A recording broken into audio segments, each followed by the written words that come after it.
C'est une longue histoire. En bref, qu'est-ce que nous voulons connaître? C'est ce que je veux vous dire. Ne croyez pas que ce qui a amené les génocides, c'est-à-dire quoi? Le président Abiyarimana, l'armée d'Abiyarimana, l'armée gouvernementale était là. Les Tutsis étaient seulement les civils. Non.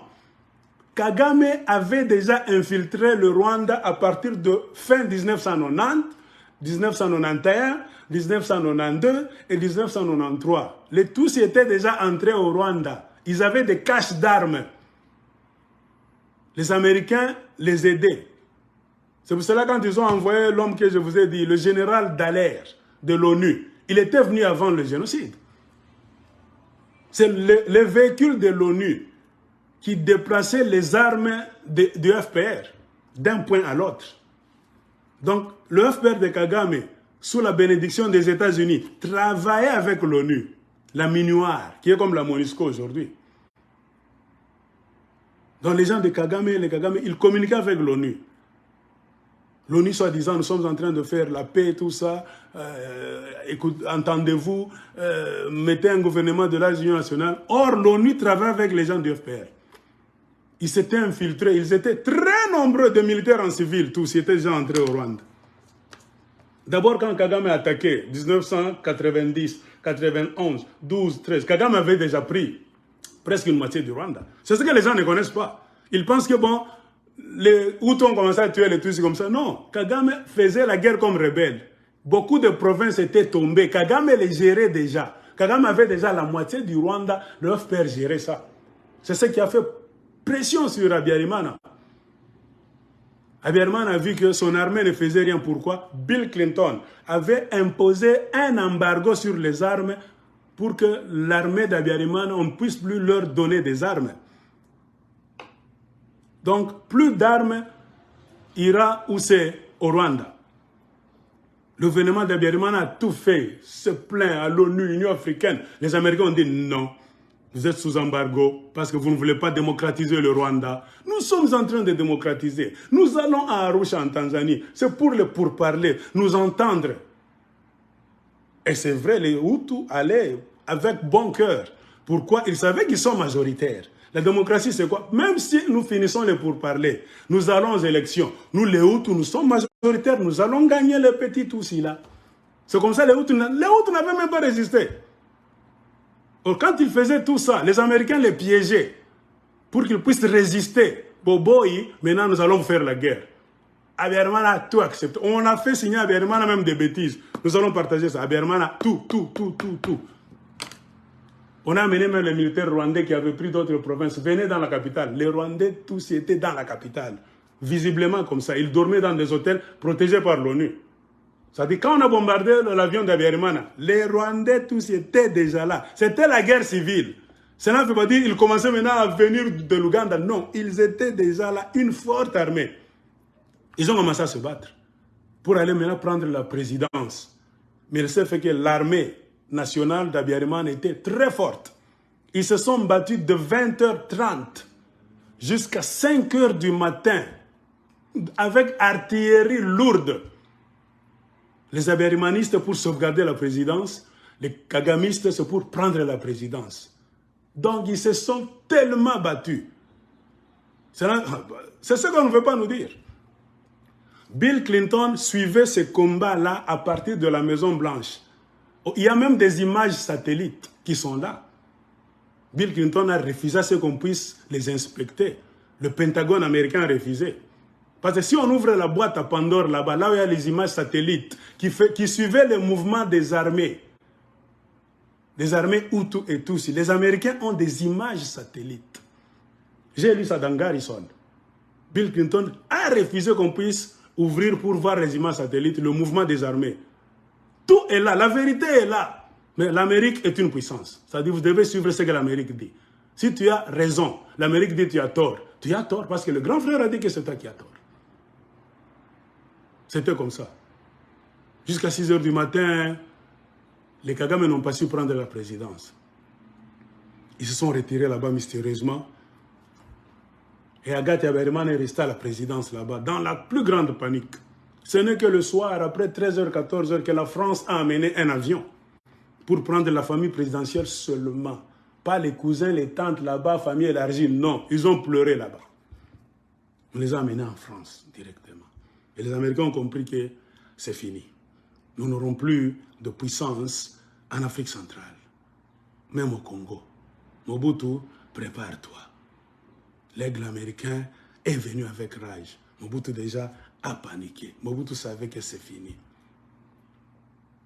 Et les Français lui ont dit, nous avons des informations pour toi. Prépare-toi et parle.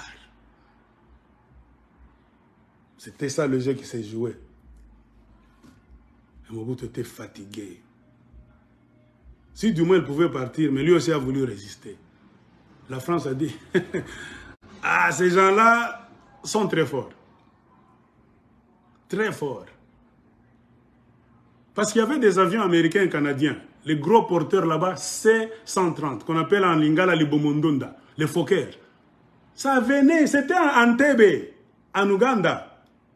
Ça parachutait même des commandos américains à la frontière de l'Ouganda et du Rwanda. Il y a des commandos américains qui ont été parachutés pour combattre pour les Kagame. On mettait les Tutsis devant, mais derrière, c'était les Américains. Les Américains ont combattu. Sinon, Kagame lui-même, avec sa petite armée, ne pouvait jamais gagner cette guerre. Les Américains se sont battus. Quand ils ont fini là-bas, la conquête du Congo, parce qu'il y avait plus de 2 millions de Hutus au Congo, les Américains sont entrés encore au Congo.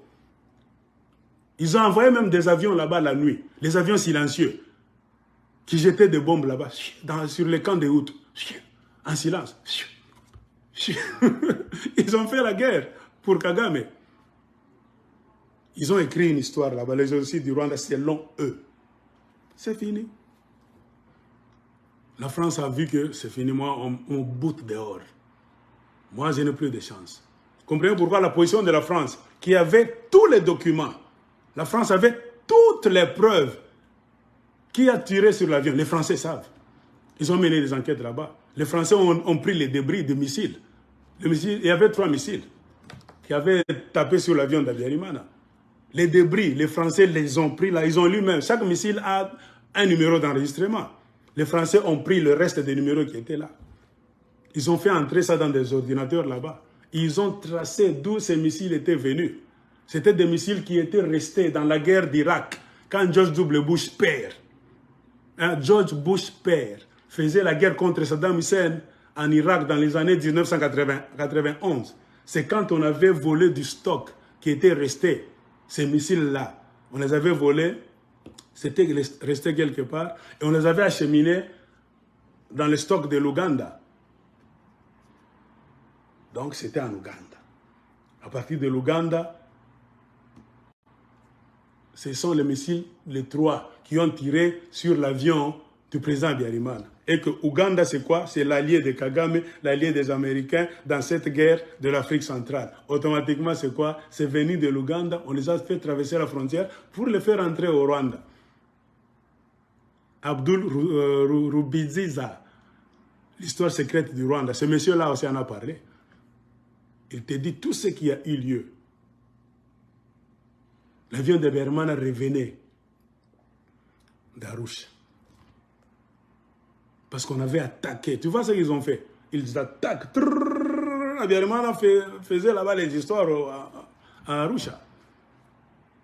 Ils se sont bien salués là-bas. C'est bien, nous allons partager le pouvoir pour éviter la guerre, la démocratie. On le félicite même par les Français, les Américains, tout ça. Alors, on lui donne un message que, Monsieur le Président, il y a une attaque forte au Rwanda. En tout cas, on n'a jamais vu cette attaque. Si vous dormez, vous allez finir vos jours à l'extérieur du Rwanda. Abiyarimana a dit aux autres présidents, en tout cas, mes chers amis, excusez-moi, je dois rentrer au Rwanda rapidement. On nous dit les choses sont mal là-bas.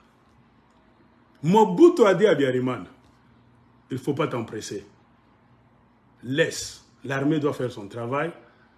Toi, tu vas rentrer. Mobutu avait dit clairement. Comment est-ce que Mobutu le savait? Mobutu jouissait des secrets des services secrets des Français. Mobutu avait beaucoup résisté parce que ce sont les Français. Donc, ils s'espionnaient. Les Américains, les Belges. Donc, ils espionnaient la région des Grands Lacs. Ils ont dit à Mobutu, dis à Abiyarimana de ne pas partir. la zone n'est pas bien. Mobutu a approché Berman. Tu veux rentrer où? Oh, je vais rentrer au Rwanda. Non, reste ici. On passe ici. Ou bien on peut quitter avec mon avion. Mobutu a dit, je te prendrai dans mon avion. Je vais aller avec toi à Kinshasa. Et puis de Kinshasa, on va t'amener à Goma. À partir de Goma, tu entreras au Rwanda avec un véhicule. Car l'atmosphère n'est pas bien. Abiyarimana était tellement dépassé. Non, vous savez, si je ne pars pas aujourd'hui, mes généraux me disent qu'il peut y avoir coup d'État. Tout ça, Mobutu a dit, ne pars pas. Abiyarimana a insisté, Mobutu a dit, ok, on va se revoir. Donne-moi de tes nouvelles. Abiyarimana est rentré avec l'avion. Mystère 50, qui était quoi? Un cadeau de la famille Giscard d'Estaing. Le Rwanda ne pouvait même pas acheter un avion présidentiel. C'est le cadeau de la famille Giscard d'Estaing, la famille présidentielle de la France. Ils avaient donné un avion Mystère 50. L'avion est venu de la Tanzanie. C'est arrivé au-dessus de l'aéroport de Kigali. Vous savez ce qu'il y a eu? L'avion n'a pas atterri directement. Il s'est fait que sur la piste présidentielle au Rwanda, à Kigali, il y avait un autre avion. Car on ne mettait jamais des avions sur la piste présidentielle. On pouvait donc mettre un avion si on est en train de faire des mouvements dans l'aéroport. Mais l'avion ne peut jamais demeurer là-bas parce que c'est la piste qui était réservée au président de la République. Mais ce soir-là, l'avion du président est revenu de la Tanzanie. Ah, le pilote a reçu un message venant de la tour de contrôle. Attention, donnez-nous quelques minutes, il ne faut pas descendre, il ne faut pas atterrir, car la piste est occupée, nous voulons déplacer cet avion-là. Oh, tout le monde a dit, pourquoi? Faites un peu de tour, patience. L'avion d'Abiyarimana faisait maintenant des tours. Or, c'est en faisant des tours, pourquoi est-ce qu'on a laissé cet avion-là? C'était déjà des Tutsis rwandais qui avaient déjà infiltré les services de l'aéroport. En complicité avec l'ONU, beaucoup de gens ont dit, ces missiles, nous allons calculer la portée, comment est-ce que nous allons tirer. On ne peut pas le faire du coup, on peut rater. Alors, il faut mettre un avion sur la piste, comme ça quand le président reviendra, on va le taquiner, c'est-à-dire attaquons d'abord le Rwanda, attaquons la capitale, faisons comme si on va prendre la capitale. Lui, quand il va entendre là où il est que la guerre est terrible, il viendra. Et quand il viendra par avion. Maintenant, il ne faut pas qu'il descende du coup.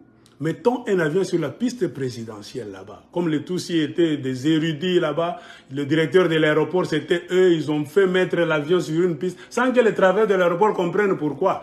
Il y avait un avion sur la piste présidentielle.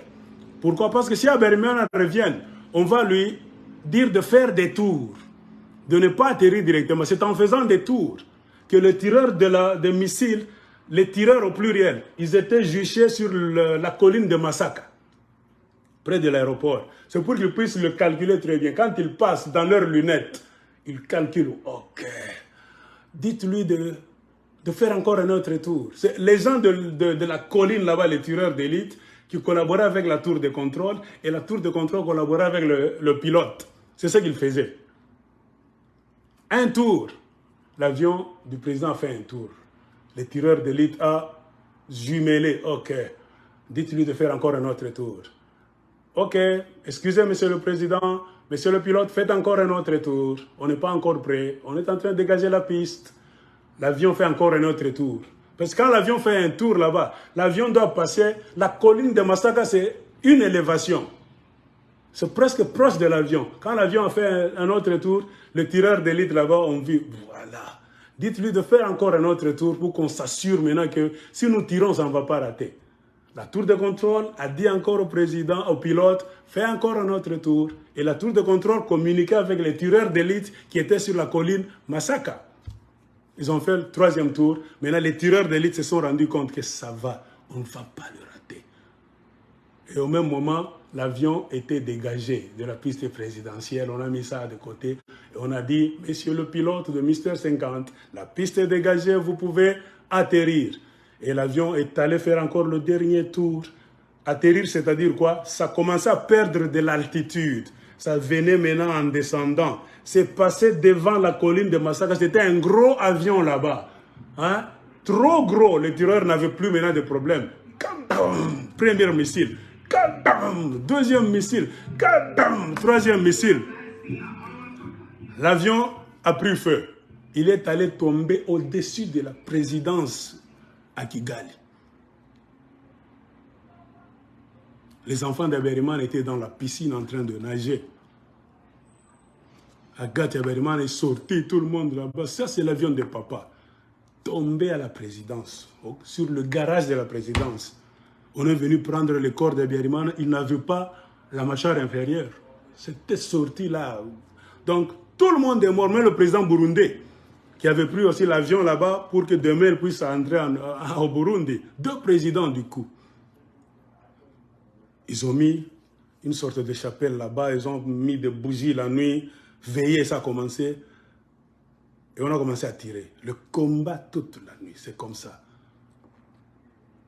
Et le matin, on est allé donc, comment est-ce qu'on appelle en termes des militaires là-bas? C'est pour effacer les traces sur la colline. Parce que les enquêtes vont commencer. On va dire les missiles étaient les trajectoires. Les spécialistes français devaient voir. Les missiles sont venus d'où? C'est-à-dire le tireur devait être là. Ils sont allés maintenant brouiller la piste en laissant des jeeps de militaires. Hein? Des jeeps de militaires avec l'uniforme des Belges. Vous voyez comment ils ont joué les Belges? Hein? Les gens-là sont des spécialistes. Un ninja de Pentagone. Alors, après avoir fait le coup, je ne sais pas comment, ils ont laissé une jeep de l'armée belge avec des uniformes des militaires belges. Ils ont laissé là. Quand on a commencé à mener les enquêtes demain, c'était les Français qui étaient arrivés là-bas. Alors, c'est comme pour dire, ce sont les Belges qui ont tiré sur l'avion. Confusion générale. Les militaires rwandais, avec rage, on dit donc ce sont les Belges qui ont tiré sur l'avion de notre président. Ils sont allés au camp Kigali. Il y avait un camp militaire, comme le camp Kokolo de Kinshasa, qu'on appelait camp Kigali. Les militaires rwandais sont allés là-bas avec rage. Les Belges ont tiré sur notre président. Non, ce n'est pas nous. Confusion là-bas. Ils ont tué les Belges. C'est pour cela qu'on vous dit qu'il y avait des Belges qui étaient tués. C'était le coup. Donc les Américains, ils ont fait un jeu diabolique. Ils ont perturbé la situation. Les Français, les Belges ne se sont plus retrouvés. Car c'était un coup bien calculé depuis longtemps. La confusion est entrée au Rwanda. La guerre a commencé. L'armée de Kagame avait déjà pris la moitié du Rwanda. Et l'armée de Kagame s'était infiltrée jusqu'au cœur de Kigali. La guerre a commencé. Les militaires gouvernementaux d'Habyarimana n'avaient plus beaucoup de munitions. Pourquoi? Bill Clinton avait déjà frappé le gouvernement de Kigali d'embargo sur les armes. Pourquoi? Vous ne respectez pas la démocratie. Et le Rwanda, c'est un pays pauvre. Le Rwanda trouvait l'argent en vendant du café et du thé.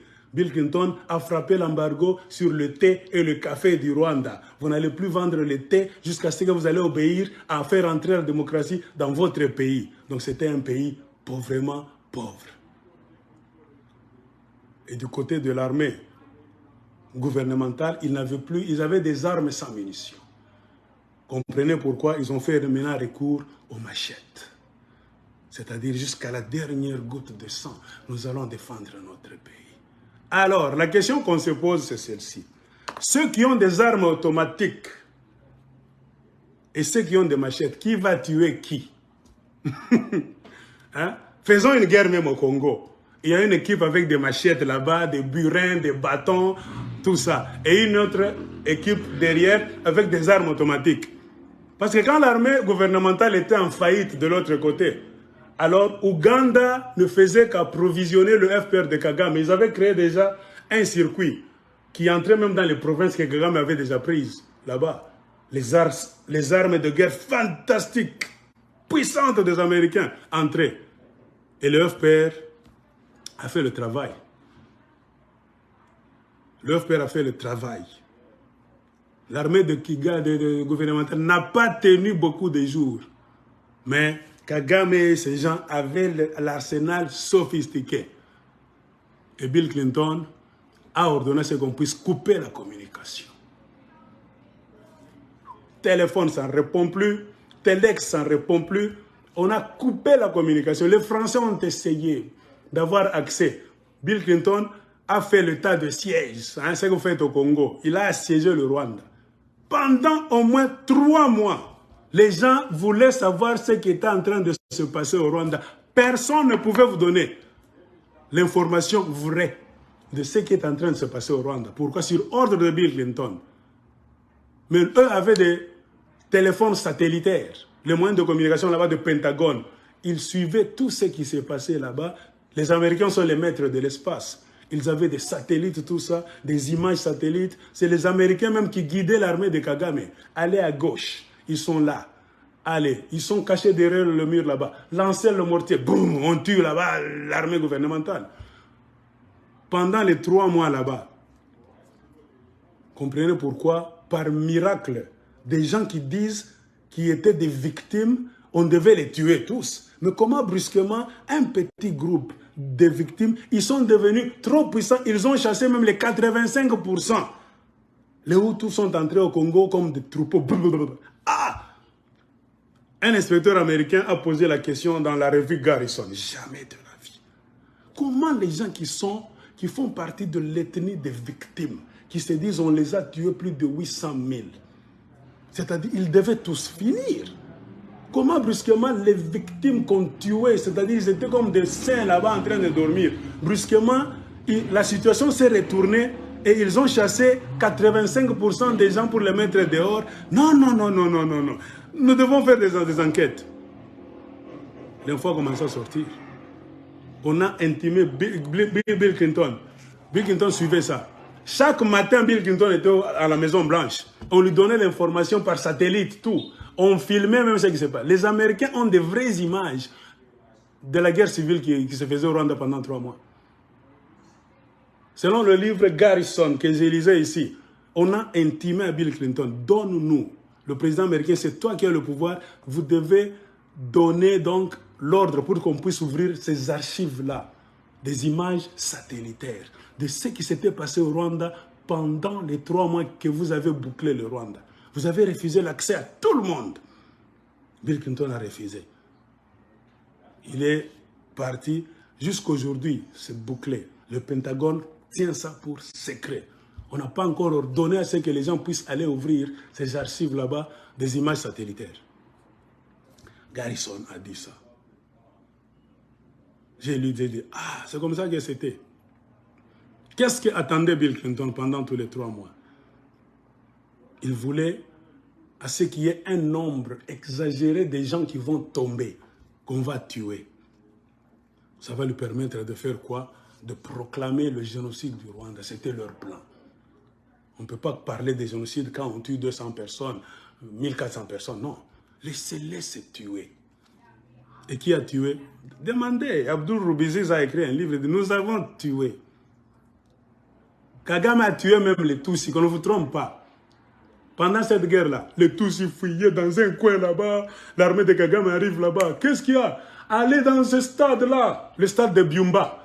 Allez dans le stade. Nous allons venir vous faire un meeting pour vous dire ce qu'il faut faire. Les Tutsis sont allés dans le stade de Byumba, croyant que ce sont leurs frères qui viennent là-bas. Ils les mettent là-bas. Allô, allô, nous sommes vos frères, nous sommes venus, c'est pour vous sauver des mains de ces gens qui vous ont fait souffrir pendant longtemps. Yeah!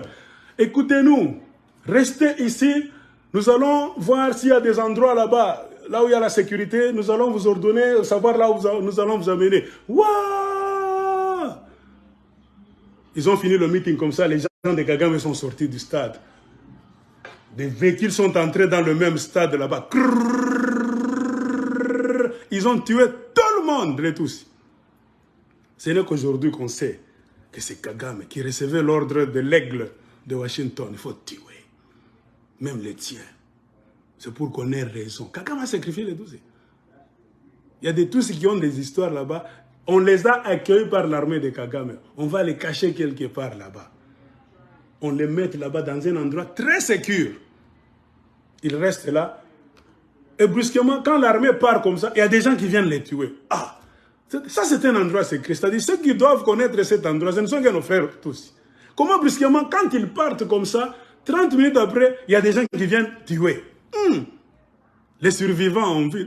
Ça, c'est mon frère. Je suis sorti pour aller prendre à manger là-bas, pour aller prendre de l'eau. J'ai vu ces militaires qui étaient là. Ils m'ont salué là-bas.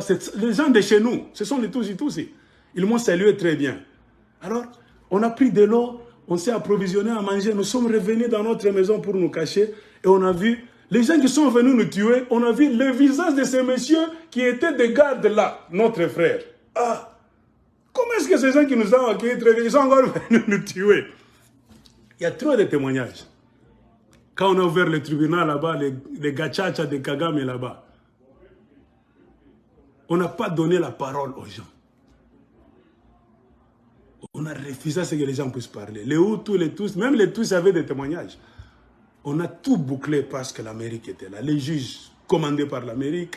Donc, si tu veux faire l'enquête là-bas, on dit impersonnelle, l'enquête libre, ne pas te pencher sur le point de vue des Hutus ou bien des Tutsis. Donc moi je viens, laissez-moi faire mes enquêtes. Quand tu commences à toucher le problème des Tutsis, est-ce que les Tutsis maintenant, bon, les Hutus ont fait des méfaits, oui, nous acceptons. Maintenant, le côté des Tutsis, qu'est-ce qu'ils ont fait eux, les Kagamistes? Tu essaies aujourd'hui, demain matin, on t'appelle à Washington, on te démet de tes fonctions. Comprenez pourquoi les Louise Arbour, on peut vous compter beaucoup de magistrats. Brusquement, comme ça, l'ONU a dit non, tu ne travailles pas bien, le Rwanda ne t'aime pas. Ah, pourquoi?